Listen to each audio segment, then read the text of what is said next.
yang sangat fenomenal, MC yang sangat luar biasa karena telah memberikan saya sambutan yang sangat-sangat luar biasa. Sehingga itu bisa memotivasi saya untuk memberikan sebuah materi yang akan kita terapkan dalam kehidupan kita sehari-hari. Beri tepuk tangannya dulu untuk Bapak. Baik, Bapak Ibu semua yang ada di sini, terlebih dahulu saya mau menanyakan kabar Bapak Ibu yang di sini sebelum kita masuk di materi yang akan saya bahas. Oke, saya mau menanyakan dari sebelah kanan saya dulu, gimana kabarnya hari ini? Bapak Ibu sehat? Sehat. Alhamdulillah. Yang di sebelah kiri saya sehat? Sehat. Oke, yang di sebelah kanan saya kantongnya sehat? Sehat. Saya kantongnya sehat? Kalau sehat berarti harus semangat. Tepuk tangan lagi untuk kita. Baik, Bapak Ibu semua. Ada yang mengatakan bahwa tak kenal maka tak sayang. Tak kenal maka tak sayang. Bapak yang baju putih tak kenal maka tak sayang. Oke, saya tak sayang maka tak cinta. Saya memperkenalkan diri kepada Bapak Ibu. Perkenalkan, nama saya Muhammad Rahim, berasal dari toko R45 Jambi. Jambi. Kalau ada yang bertanya Jambi itu di mana? Ya, Jambi itu berada di provinsi Jambi. Tepatnya di Pulau Sumatera. Jadi kota Jambi dan provinsinya itu tetap sama. Jambi ya Jambi, tapi kepulauannya Sumatera. Oke, Bapak Ibu semua yang berbahagia, sebelum memasuki materi kita adakan yel-yel dulu ya, biar kita lebih semangat lagi. Bisa? Bisa. Sepakat? Sepakat. Oke, ketika saya mengucapkan selamat pagi, maka Bapak Ibu harus menjawab dengan gerakan saya Ramayana, semangat luar biasa. Kita mulai ya. 1, 2, 3. Selamat pagi. Saya Ramayana, semangat luar biasa. Oke, beri lagi aplaus untuk teman-teman. Oke, baik Bapak Ibu semua. Hari ini, tepatnya di hari Jumat di tanggal 29, adalah hari yang paling berbahagia menurut saya. Kenapa berbahagia? Karena hari ini tepatnya kita gajian ya. Jadi yang awalnya dompet saya itu menipis, tapi pas hari ini dompet saya berubah menjadi tebal ya. Jadi kita selalu terima kasih kalau nanti biasanya. Tapi dong Pak, kita ngopi Pak. Oke, nanti saya ajak ngopi Bapak ya. Tapi bayar sendiri-sendiri. Oke, Bapak Ibu, membahas terkait integritas itu sangat penting dan perlu kita ketahui. Integritas ini kalau tidak dijalankan maka bisa berdampak fatal atau berdampak buruk terhadap kehidupan sehari-hari kita. Kenapa? Karena integritas ini adalah cerminan diri kita dan ini akan dinilai oleh orang-orang atau masyarakat. Tapi kita kan dalam siklus pekerjaan, berarti bawahan kita atau atasan kita bakalan menilai kita melalui yang namanya integritas. Ya. Jadi pada kesempatan hari ini kita akan membedah secara dalam lagi apa itu integritas dan bagaimana cara menerapkan integritas serta apa saja penyebab dari kekacauan yang disebabkan oleh integritas. Oke, langsung saja kita next. Apa itu integritas? Sebelum saya membahas atau menjelaskannya secara terperinci, saya mau saya mau memberikan atau ingin mendengar pendapat dari kawan-kawan yang ada di sini ya. Saya boleh minta tolong dari Bapak yang paling tampan di belakang bisa memberikan komentarnya apa itu integritas. Baik, terima kasih untuk waktunya Bapak. Menurut pandangan saya, integritas adalah kesesuaian antara pikiran, hati, perbuatan dan tingkah laku dengan yang seharusnya ia lakukan. Oke, terima kasih. Beri aplausnya untuk Bapak. Selanjutnya satu lagi untuk Bapak Yusuf, silakan berkomentar apa itu integritas. Integritas itu adalah bentuk kepercayaan, loyalitas seorang yang berada di sebuah perusahaan. Oke, beri tepuk tangannya untuk Bapak Yusuf. Jadi benar ya teman-teman, apa yang disampaikan oleh Bapak Akbar dan Bapak Yusuf itu saling berkesinambungan. Tapi saya persingkat saja. Integritas itu apa? Integritas adalah apa yang kita ucapkan itu sesuai dengan tindakan kita, teman-teman ya. Oke, untuk mengenal lebih jauh terkait apa itu integritas, mari kita simak video ini secara bersama-sama. Ya, kita lihat. Kalian pernah dengar gak sih istilah integritas? Bukan aja. Kalau ini namanya Instagram. Ya, kita akan bahas tentang integritas. Integritas itu adalah kesesuaian antara pikiran, perasaan, dan perbuatan. Wah, gimana tuh? Jadi, ketika kita melakukan sesuatu, pikiran dan perasaan kita juga harus sesuai. Jangan sampai berbeda. Contohnya nih, suatu hari kamu diminta tolong oleh ibu untuk membeli minyak goreng di warung dan kamu dikasih uang 10.000 rupiah. Lalu kamu pergi ke warung dan ternyata harga minyaknya cuma 6.000 rupiah saja. Terus pikiranmu berkata, kayaknya jajan cilok enak nih. Lalu hatimu berkata juga, kita mau bilang ibu, boleh nggak jawab kalau ibu? Coba tanya dirimu sekali lagi, apakah perbuatan itu telah sesuai dengan hati dan pikiranmu? Jika hati dan pikiranmu berkata bahwa ibu memberikan uang hanya untuk digunakan untuk membeli minyak goreng dan kamu tidak menggunakan uang sisanya untuk jajan yang lain, maka kamu telah berintegritas. Nah, kalau kita tidak punya sifat integritas, gimana ya? Tidak berintegritas meski untuk hal kecil bisa membentuk sifat positif di diri kita loh. Karena kita akan menjadi terbiasa untuk berbuat curhat dan nyaman mengambil sesuatu yang bukan hak kita. Pasti kalian gak mau kan bikin orang lain sedih karena korupsi. Bahkan karena korupsi negara ini bisa jadi video. Karena pembangunan jalan, jembatan, bahkan sekolah jadi berhambat. Karena itu, kita harus selalu menggunakan sifat integritas dalam diri kita ya. Caranya, dengan selalu bersikap jujur, peduli, mandiri, disiplin, bertanggung jawab, bekerja keras, sederhana, berani, dan adil. Kalau di Kementerian Keuangan, perilaku berintegritas itu nomor 1. Semuanya dilakukan agar uang kita dapat dikelola dengan baik dan manfaatnya dapat kita rasakan bersama. Jadi, yuk jaga integritas kita untuk Indonesia yang lebih baik. Oke, bertepuk tangannya. Jadi kita sudah simak secara bersama-sama video terkait integritas. Video terkait integritas. Oke, teman-teman jangan lesu dong, Oke, kita yel-yel dulu biar teman-teman lebih fokus lagi ya. Oke, ini yel-yel namanya tepuk konsentrasi. Namanya tepuk konsentrasi. Teman-teman perhatikan, ketika saya mengatakan tepuk konsentrasi, maka teman-teman cukup menepukkan tangannya 3 kali, tapi sampai diselingi kata-kata. Teman-teman cukup dengarkan dulu ya sambil dilihat. Tepuk konsentrasi. Aku, ya, itu. Aku ingin tahu. Sorry, salah. Tepuk konsentrasi. Aku konsentrasi karena aku ingin tahu. Trainerku berbicara, aku yang mendengarkan. Bisa? Bisa. Oke, kita coba ya teman-teman. Tepuk konsentrasi. Aku konsentrasi karena aku ingin tahu. Trainerku berbicara, aku yang mendengarkan. Oke, total ini. Oke, jadi itu bakalan saya suruh ke teman-teman kalau teman-teman tidak fokus ya. Oke, teman-teman, kita lanjut ke slide yang berikutnya. Ini apa itu integritas?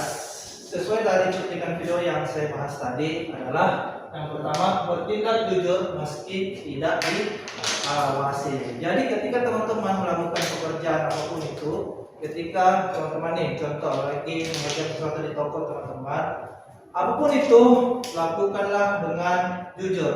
Jangan pernah mencari kesempatan atau membuat hal-hal yang dirugikan teman-temannya. Jadi tetap lakukan pekerjaan itu semaksimal mungkin. Kemudian poin yang kedua dikatakan bahwa konsisten antara kata dan apa teman-teman? Perbuatan. Jadi ini memang teman-teman harus pahami, ya. Kenapa harus dipahami? Karena kalau kita tidak melakukan perbuatan kita dan ucapan kita tidak konsisten, maka itu bisa merusak nilai integritas kita. Oke. Kita lanjut. Yang ketiga ini adalah dengan integritas kita bangun karakter kita. Ketika karakter sudah terbangun, maka bukan cuma kinerja saja yang bakalan terbentuk. Bisa minta tolong untuk Bapak yang baju putih untuk membacakan yang ini? Oke, baik Pak. Integritas dan disiplin, fondasi profesionalisme. Kinerja tanpa karakter bisa menghasilkan hasil cepat, tapi tidak bertahan lama. Oke, terima kasih untuk Bapak David. Beri tepuk tangannya untuk Bapak David. Jadi teman-teman, integritas dan disiplin itu adalah fondasi profesionalisme. Artinya apa? Ketika teman-teman itu berintegritas dimanapun teman-teman berada, maka itu bisa menjadi acuan teman-teman untuk bisa bertahan lama di situ. Ya, misalkan nih, saya datang jauh-jauh dari Makassar ke Jambi, terus saya menerapkan yang namanya integritas, maka bisa dipastikan saya bakal bisa lama di sana. Beda halnya kalau saya datang ke sana tapi saya melakukan sebuah pelanggaran yang merusak integritas saya, maka sudah pasti bisa ditebak saya tidak akan bisa lama di sana. Oke, poin yang kedua dijelaskan mengenai dengan nilai ini, kepercayaan tumbuh dan bertahan. Namanya. Oke, saya mau nanya dulu kepada Bapak yang di depan saya. Siapa namanya Pak? Itu Pak. Itu Pak. Menurut Bapak, apakah Bapak senang kalau orang-orang di sekitar Bapak itu berkata jujur atau tidak? Senang Pak. Senang. Alasannya karena apa? Alasannya dia sesuai aja Pak. Sesuai. Kalau dia bohong kan berarti dia akan mengecewakan saya. Nah, artinya kalau dia tidak jujur bisa mengecewakan Bapak kan? Nah, itulah yang dimaksud di poin yang kedua ini. Dengan nilai ini kepercayaan tumbuh dan akan bisa bertahan. Jadi dimanapun Bapak berada, bukan hanya di sini, tapi di lingkungan luar sana, teman-teman harus menerapkan yang namanya integritas. Jujur dalam melakukan apapun, jujur dalam melakukan tindak apapun. Ya, sesuaikan apa yang ada di isi pikiran teman-teman dengan perlakuan teman-teman. Oke. Bagaimana caranya kita bisa menunjukkan integritas itu atau menumbuhkan integritas itu, yaitu dengan menunjukkan disiplin sejak hal kecil atau hal terkecil. Yang pertama itu bisa disiplin dimulai dari waktu, sikap, dan komitmen. Jadi untuk teman-teman yang ada di sini, kalau integritasnya mau terbangun, ubah kebiasaan yang lama itu menjadi kebiasaan yang baru. Contohnya teman-teman ya, contoh ini permisalan ya.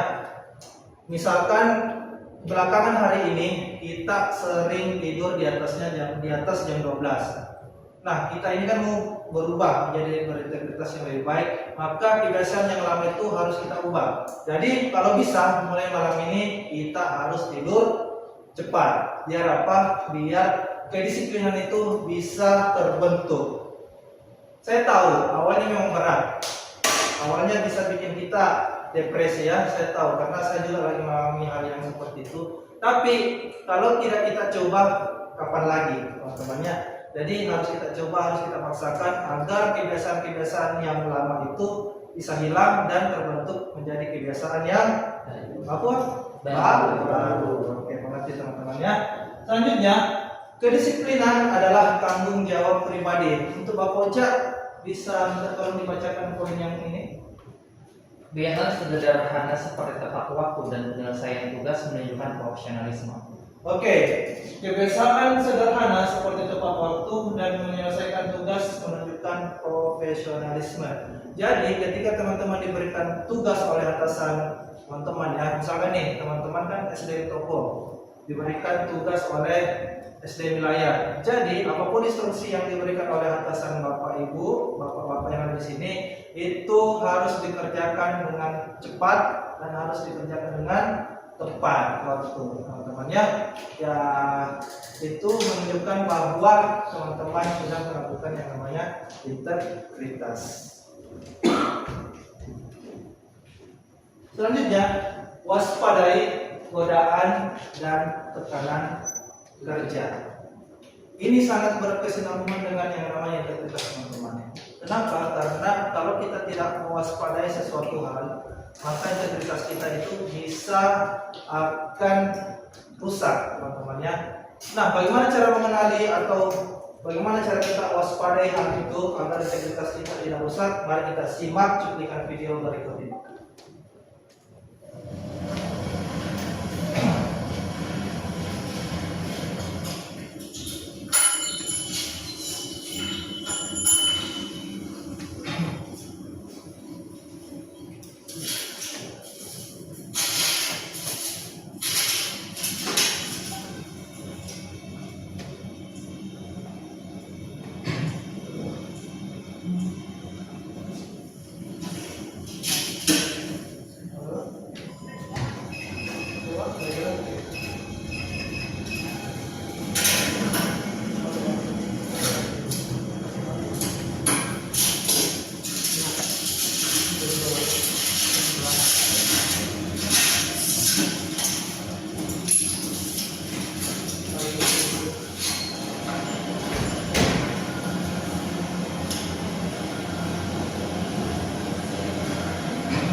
Oke, berikut pertanyaan.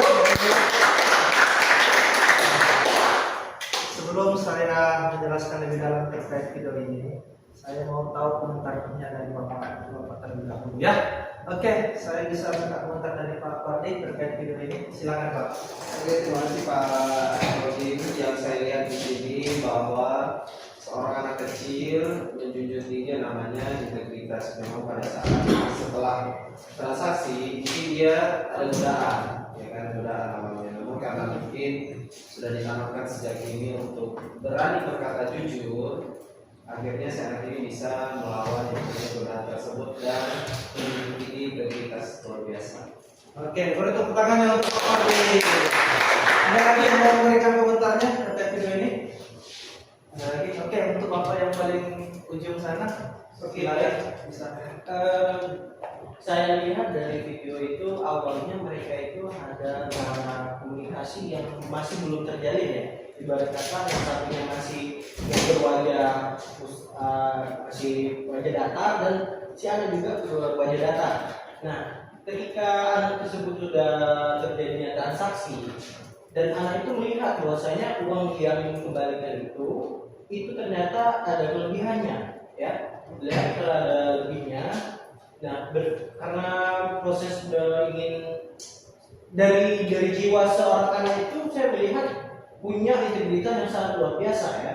Ketika dia merasa ini bukan hak dia, maka dia balik lagi ke hasil tersebut dan terjadilah komunikasi antara hati batin dan keduanya dan bisa saling tersenyum ya. Dari awalnya saling datar, akhirnya saling tersenyum seperti itu. Oke, terima kasih pendapatnya Pak. Oke, dari pernyataan Pak Zainal dan Pak Pardi itu benar teman-temannya. Saya karena ini persingkat saja teman-temannya. Ketika kita lagi dihadapkan dengan sesuatu yang mengancam integritas kita atau membuat integritas kita itu tergoyah, apa yang harus kita lakukan? Kita harus menanamkan dalam diri kita bahwa ini tidak baik. Ya, kalau saya melakukan ini bisa membuat saya rugi. Ya, dampaknya apa? Dampaknya saya bakalan menghadapi masalah, ya, bakalan datang. Jadi sebisa mungkin kalau teman-teman dihadapkan dengan yang namanya atau dihadapkan dengan yang namanya integritas yang tidak bagus, maka teman-teman harus tetap berpegang teguh kepada teman-teman kalau ini tidak baik. Oke, dari poin itu saya menyimpulkan juga bahwa lingkungan yang tidak baik itu bisa memicu yang namanya pelanggaran. Seperti tadi yang dikatakan oleh Pak Firly, lingkungan kerja yang tidak bagus itu bisa membuat seseorang terdemotivasi. Kalau kita terdemotivasi artinya apa? Artinya kita bakalan atau intensitas kita bakalan menurun juga, teman-teman. Kenapa? Karena pikiran kita sudah jadi kacau nih. Kalau pikiran sudah jadi kacau, maka segala cara apapun akan kita halalkan, teman-teman ya. Jadi sebisa mungkin teman-teman ketika lagi berada di situasi yang sulit, tetap tenang dan berpikir positif, teman-teman ya. Oke, yang kedua ada tetap pada nilai meski situasi tidak ideal. Nih teman-teman, ketika teman-teman mempunyai pendirian yang sangat kuat ya terkait integritas ya, teman-teman sudah menanamkan integritas yang sangat hebat, tapi teman-teman lagi berada di tempat yang salah atau berada di lingkungan yang salah, apa yang harus teman-teman lakukan? Yang harus teman-teman lakukan adalah teman-teman tetap harus berada pada pendiriannya. Teman-teman harus tunjukkan kepada mereka semua bahwa masih ada loh orang yang baik, masih ada loh orang yang memegang integritas yang sangat benar. Ya, kita tunjukkan kepada mereka kalau kita ini memang bersinar di antara kegelapan. Ya, kurang lebih seperti itu teman-teman. Oke. Kenali bentuk pelanggaran yang ada di lapangan. Nah, kenapa kita harus mengenali bentuk pelanggaran yang ada di lapangan? Tujuannya agar kita ini bisa tahu ke depannya, wah kalau saya melihat ini, saya bisa melakukan tindakan agar integritas saya tidak bisa goyang. Jadi kita simak video berikut ini lagi agar kita bisa lebih waspada terkait pelanggaran-pelanggaran apa yang ada di lapangan. Silakan disimak.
Dan berikutnya nggak boleh gosip. Oke, kita sudah lihatkan apa aja jenis pelanggaran yang terjadi ketika kita melakukan integritas itu tidak sesuai dengan apa yang kita ucapkan. Contohnya tadi seperti di cuplikan video yang pertama, sering telat, ya, datangnya tidak tepat waktu. Kemudian yang kedua itu bergosip.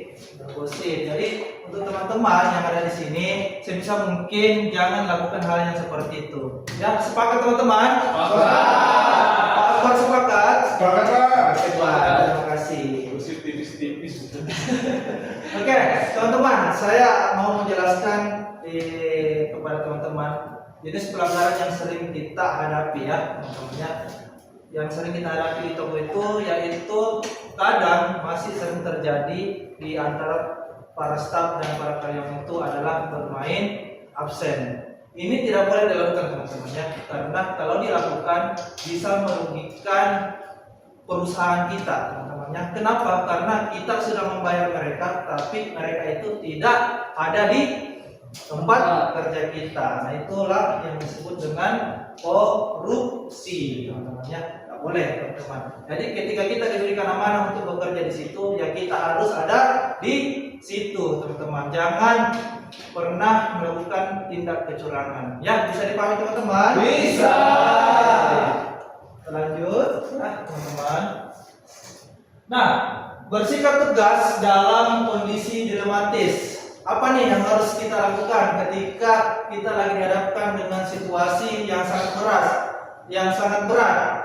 Apa yang harus kita lakukan ketika integritas kita lagi diuji nih, teman-teman? Nah, yang pertama yang harus kita lakukan adalah dengan berani mengucapkan kata tidak. Kok kecil? Tidaknya kecil? Tidak. Oke, harus lebih besar. Tidak. Oke, harus berani, teman-teman. Ketika lagi menghadapi situasi yang harus menggoncang integritas teman-teman, afirmasikan dalam diri teman-teman. Wah, ini tidak baik nih. Tidak boleh dilakukan, ya. Ketika teman-teman ada kesempatan untuk bermain absen, katakan pada teman-teman, wah ini tidak boleh nih, tidak boleh. Karena apa? Karena bisa merusak integritas, ya. Bisa dipahami ya? Oke.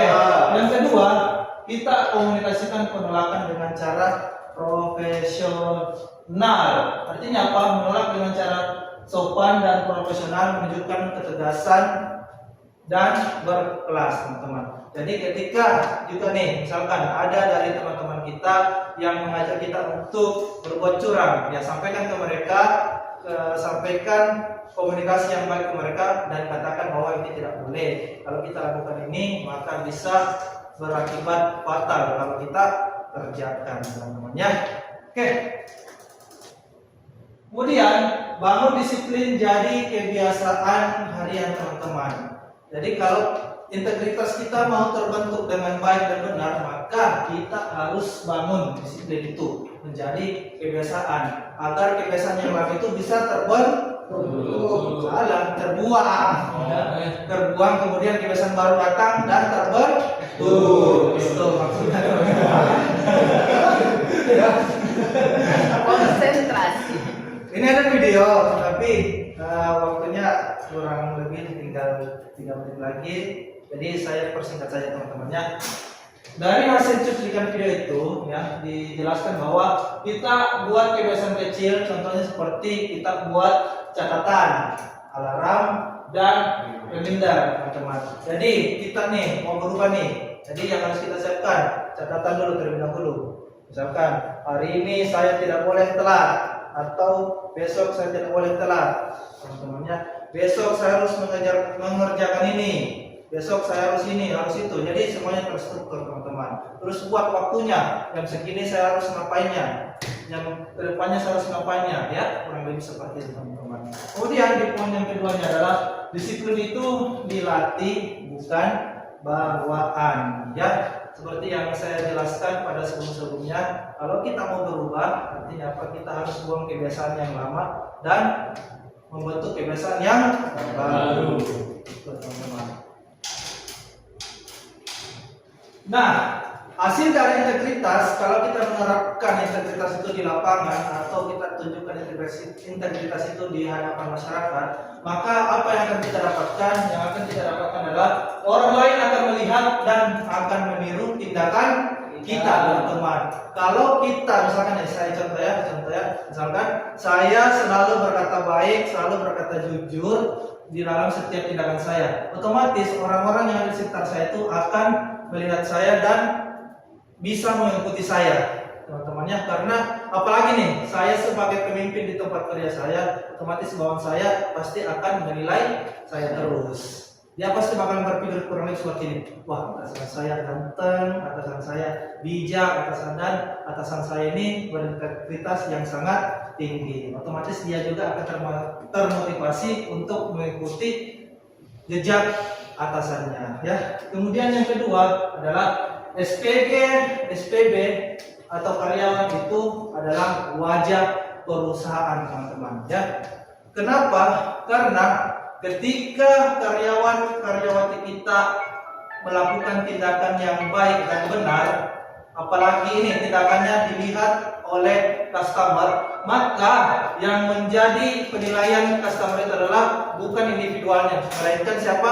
Melainkan perusahaannya. Makanya kita harus bentuk nih karyawan-karyawan dan karyawan kita agar mereka bisa menjadi menjadi wajah perusahaan kita ya, kurang lebih seperti itu. That is what we Closing statement. Nah, kesimpulannya apa teman-teman ya? Kesimpulannya adalah dimanapun kita berada harus selalu bertindak jujur, jangan pernah merusak integritas kita. Karena ketika integritas kita rusak, ketika integritas kita tercoreng, maka yang jelek siapa? Yang jelek adalah diri kita sendiri, teman-teman ya. Kemudian yang kedua yang mau saya sampaikan kepada teman-teman, selalu perbaiki integritas teman-teman yang ada di sini. Saya tahu berat ya, awalnya berat, tapi tidak mengapa. Setidaknya teman-teman itu sudah mencoba. Yang salah adalah ketika teman-teman tidak mau mencoba ya. Saya rasa itu aja dari saya. Terima kasih banyak. Saya akhiri. Mohon maaf apabila ada kesalahan kata. Bila itu hidayah. Wassalamualaikum warahmatullahi wabarakatuh.